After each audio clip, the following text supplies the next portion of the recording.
Brad Williams, Excel Prime. 5.2, why you should care about the Excel formatting tools.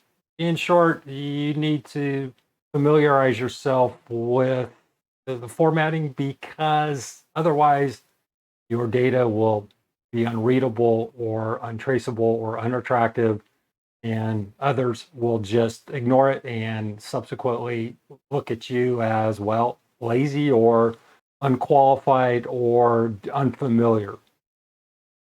Therefore, you're going to need to dig in. You're going to need to experiment.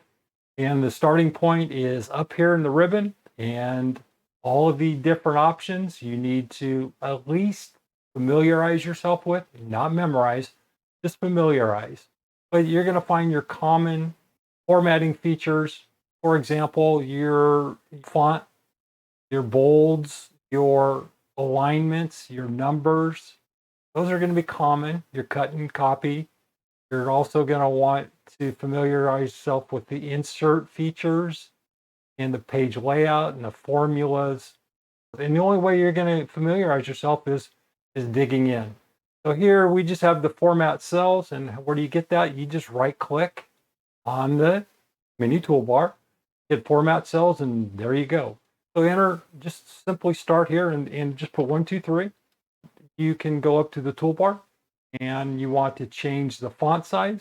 Just go to calibrate. You can change it to Algarian. You roll down the different fonts and you can see the change as you roll down. You can change the font size by just, you can see just scrolling down.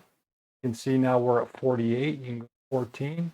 If you even want to change the background color to red, you can do that.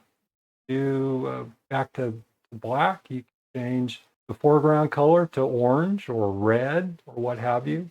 You can make it bold. You can underline it. You can double underline it. You can single underline it. Click the down arrow, double underline. But there you go. Why you should care about Excel formatting tools. This is just the start.